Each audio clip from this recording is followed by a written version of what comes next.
Dear students, welcome to Bridge course of class 10th इयत्ता 10वीच्या सेतू अभ्यासक्रमामध्ये आपणा सर्वांचे स्वागत आहे. In the last video we had seen competency or learning outcome statement 8. Read carefully to understand a new concept or idea.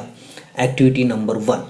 मागच्या व्हिडिओमध्ये आपण कार्यक्षमता किंवा अध्ययन निष्पत्ती विधान 8 एखादी संकल्पना समजून घेण्यासाठी काळजीपूर्वक वाचन करणे या कार्यक्षमते संदर्भात किंवा अध्ययन निष्पत्ती संदर्भात ॲक्टिव्हिटी नंबर 1 पाहिली. Now in this video we are going to see activity number 2. Let's see the instructions for students in the beginning. सुरुवातीला आपण विद्यार्थ्यांसाठी दिलेल्या सूचना पाहू. Instruction 1. Read the given passage carefully. पहिली सूचना आहे की तुम्ही दिलेला उतारा काळजीपूर्वक वाचा. इन्स्ट्रक्शन 2 आहे, in task 1 match the contents of group A with group B. तुम्हाला या पॅसेजनंतर काही टास्क देण्यात आले आहेत, म्हणजे काही कृती करण्यासाठी देण्यात आली आहे, तुम्हाला ती पूर्ण करायची आहे. टास्क 1 असणार आहे match the contents of group A with group B, म्हणजे ग्रुप ए ची ग्रुप बी शी आपल्याला जोडी लावायची आहे. इन्स्ट्रक्शन 3 आहे, in task 2 state whether the given statements are true or false. तिसरी सूचना अशी आहे की आपल्याला टास्क 2 देण्यात आली आहे, दुसरी टास्क देण्यात आली आहे, ज्यामध्ये दिलेली विधाने ही सत्य आहेत की असत्य आहेत, खरी आहेत की खोटी आहेत, ते तुम्ही सांगणे या ठिकाणी अपेक्षित आहे. So let's begin with the learning activity. Learning ॲक्टिव्हिटीने आपण सुरुवात करू. Read the following passage and complete the task given below. खाली दिलेला उतारा वाचा आणि दिलेल्या टास्क पूर्ण करा. So I read this passage, you also read with me. Hi Lucia, how are you? It was so nice to meet you last week in Sydney at the sales meeting. How was the rest of your trip? Did you see any kangaroos? I hope you got home to Mexico City. Okay. Anyway, I have the documents about the new Berlin offices. We are going to be open in 3 months. I moved here from London just last week. They are very nice offices and the location is perfect. There are lots of restaurants, cafes and banks in the area. There's also public transport. We are next to a U-Bahn. That is the name for the metro here. Maybe you can come and see them one day. I would love to show you Berlin, especially in the winter. You said we have never seen snow. You will see lots here. Here's a photo of you and me at the restaurant in Sydney. That was a very fun night. Remember the singing Englishman? Crazy. Please send me any other photos you have of that night. Good memories. Please give me your email address and I will send you the documents. Bye for now, Mike. You have been given 2 tasks. तुम्हाला या ठिकाणी 2 task देण्यात आले आहेत. Task 1 आहे match the following, जोड्या लावा. Group A places, group B sentences. Group A मध्ये ठिकाणांची नावं दिली आहेत, तर ग्रुप बी मध्ये काही वाक्य दिली आहेत, त्यांच्या आपणास जोड्या लावायच्या आहेत. ग्रुप ए मध्ये आहे 1 Berlin, 2 London, 3 Mexico City, 4 Sydney. Group B मध्ये सेंटेन्स ए आहे Michael and Lucia met here. B Michael's new offices are here. C. Michael used to live here. D. Lucia lives here. You are expected to match group A with group B. Group A ची group बी शी तुम्हाला जोडी लावायची आहे, तुमच्याकडून ते अपेक्षित आहे. Number 1 या ठिकाणी आहे Berlin. Who had read in the second paragraph that Berlin is the place where they are going to open new offices. Means you can match Berlin with B. Michael's new offices are here. In the same way, you match places with the sentences. याच पद्धतीने ठिकाणांची वाक्यांशी तुम्हाला जोडी लावायची आहे. Now see task 2. आता task 2 पहा. State whether the sentences are true or false.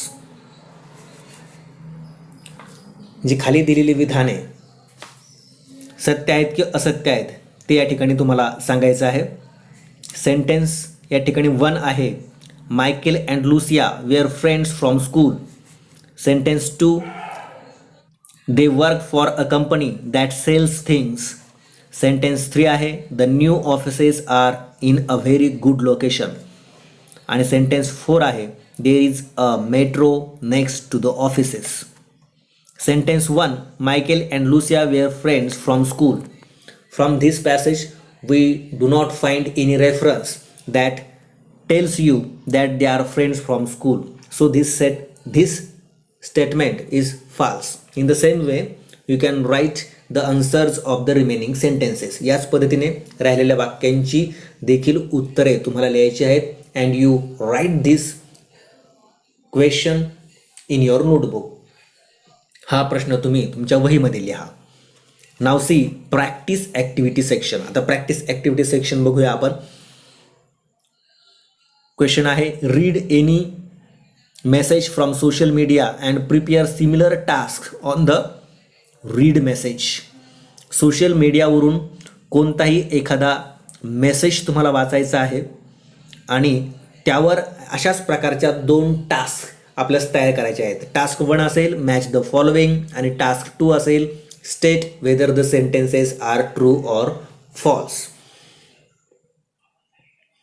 You find such a message from social media and complete this activity and write in your notebook. Social मीडियावरून असा एखादा मेसेज तुम्ही शोधा आणि त्यावर अशा 2 टास्क तयार करून त्या आपल्या वहीमध्ये लिहा. Now see solved activity or demo section. आता सॉल्व्ड ॲक्टिव्हिटी किंवा डेमो सेक्शन पहा. Read the following passage and complete the task given below. पुन्हा तुम्हाला या ठिकाणी एक उतारा देण्यात आला आहे. त्याखाली दिलेल्या 2 टास्क तुम्हाला पूर्ण करायचे आहेत. Let's read the passage. आपण आता पॅसेज वाचूया. The young seagull was alone on his ledge. His 2 brothers and his sister had already flown away the day before. He had been afraid to fly with them. Somehow, when he had taken a little run forward to the brink of the ledge and attempted to flap his wings, he became afraid. The great expanse of sea stretched down beneath, and it was such a long way down, miles down. He felt certain that his wings would never support him, so he bent his head and ran away back to the little hole under the ledge where he slept at night. Even when each of his brothers and his little sister, whose wings were far shorter than his own, ran to the brink, flapped their wings, and flew away, he failed to muster up courage to take that plunge which appeared to him so desperate. His father and mother had come around, calling to him shrilly, upbraiding him, threatening to let him starve on his ledge unless he flew away. But for the life of him, he could not move. The whole passage is about the attempt to take the first flight by the young seagull. हा पूर्ण उतारा हा एका समुद्र पक्ष्याच्या पिलाचा कशा पद्धतीने उड्डाण करण्याचा प्रयत्न होता याविषयी आहे. You have to complete the task 1 here. Match the following. इथे तुम्हाला टास्क 1 देण्यात आले आहे. जोड्या लावा ए ग्रुप आणि बी ग्रुप. ए ग्रुपमध्ये 1 आहे श्रीली, 2 अपब्रेडिंग. बी ग्रुपमध्ये 1 scolding, 2 loudly. Means words have been given in A group and their meanings have been given in B group. We have to match the words with their meaning. Here shrilly means loudly, in a loud voice, मोठ्या आवाजामध्ये. And upbraiding means scolding, रागावणे किंवा खरडपट्टी काढणे.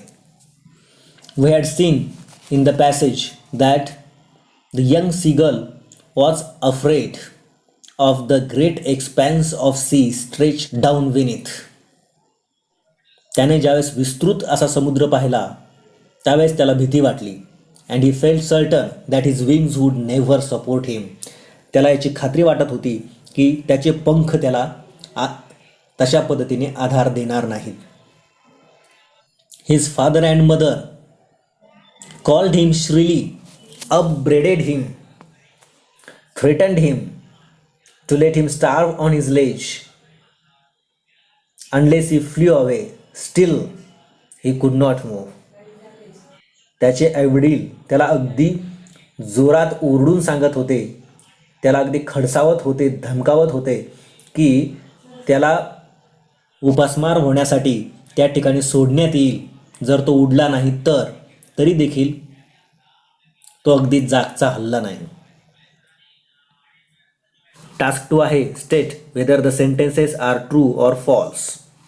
Sentence 1 पहिलं वाक्य आहे या ठिकाणी, the young seagull was not confident about the ability of his wings. And it was true. This is the true statement because he become afraid to see the great expanse of sea stretched down beneath, and he was certain that his wings would never support him. Second sentence, दुसरं वाक्य या ठिकाणी आहे, the siblings of the seagull had longer wings than the seagull. This statement is false. हे विधान असत्य आहे. Because we had seen in the passage that their wings were far shorter than his own. त्यांचे पंख त्याच्यापेक्षाही खूप छोटे होते असं आपण उत्तरामध्ये पाहिलं आहे. Now see the extension activity, parallel activity or reinforcement. म्हणजे आपण समांतर उपक्रम आता पाहू. क्वेश्चन आहे, read the following passage and complete the task given below. पुन्हा या ठिकाणी एक पॅसेज तुम्हाला देण्यात आला आहे आणि पूर्वीप्रमाणेच या ठिकाणी 2 टास्क तुम्हाला पूर्ण करायचे आहेत. Let's read the passage. Hi Samia, quick email to say that sounds like a great idea. Saturday is better for me because I am meeting my parents on Sunday. So if that's still good for you, why don't you come here? Then you can see the new flat and all the work we have done on the kitchen since we moved in. We can eat at home and then go for a walk in the afternoon. It's going to be so good to catch up finally. I want to hear all about your new job. Our address is 52 Charles Road, but it's a bit difficult to find because the house numbers are really strange here. If you turn left at the post office and keep going past the big white house on Charles Road, there's a small side street behind it with the houses 50 to 56 in. Don't ask me why the side street doesn't have a different name, but call me if you get lost and I will come and get you. Let me know if there's anything you do or don't like to eat. Really looking forward to seeing you. See you soon. Under this passage, again you have been given 2 tasks. या passage खाली पुन्हा तुम्हाला या ठिकाणी 2 task देण्यात आले आहेत. Task 1 आहे, match the following. In group A you have been given the beginning part of the sentence. वाक्याचा सुरुवातीचा भाग तुम्हाला ग्रुप ए मध्ये देण्यात आला आहे. And in group B you have been given the remaining part of the sentence. त्याच वाक्याचा उर्वरित भाग तुम्हाला ग्रुप बी मध्ये देण्यात आला आहे. You have to match group A with group B. तुम्हाला ग्रुप ए ची ग्रुप बी शी जोडी लावायची आहे. टास्क 2 आहे, state whether the sentences are true or false. म्हणजे खाली दिलेले विधाने ही सत्य आहेत की असत्य आहेत हे तुम्हाला या ठिकाणी सांगायचं आहे. सेंटेन्स 1 या ठिकाणी आहे, Samia and Gregor are going to meet on Saturday. Sentence 2, Gregor is going to make lunch. Sentence 3, they haven't seen each other for a long time. Sentence 4 आहे, Samia's life hasn't changed since they last met. You complete these 2 tasks and write this passage in your notebook. या दोन्ही task पूर्ण करा आणि हा passage तुम्ही आपल्या वहीमध्ये लिहा. Now see the evaluation section. आता इव्हॅल्युएशन सेक्शन पहा. Again here 2 questions have been given. पुन्हा या ठिकाणी 2 प्रश्न देण्यात आले आहेत. क्वेश्चन 1 या ठिकाणी आहे, read aloud the passage from your textbook. आपल्या पाठ्यपुस्तकातील कोणताही पॅसेज मोठ्या आवाजात त्याचं वाचन करा. क्वेश्चन 2 आहे, try to guess the meanings of difficult words.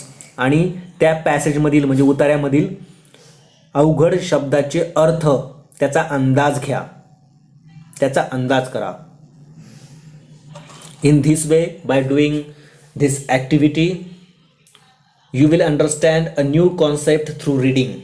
अशा पद्धतीने ही ॲक्टिव्हिटी पूर्ण केल्यानंतर वाचनामधून एक नवीन संकल्पना कशा पद्धतीने समजून घ्यावी हे तुम्ही शिकणार आहात. Thank you for watching this video.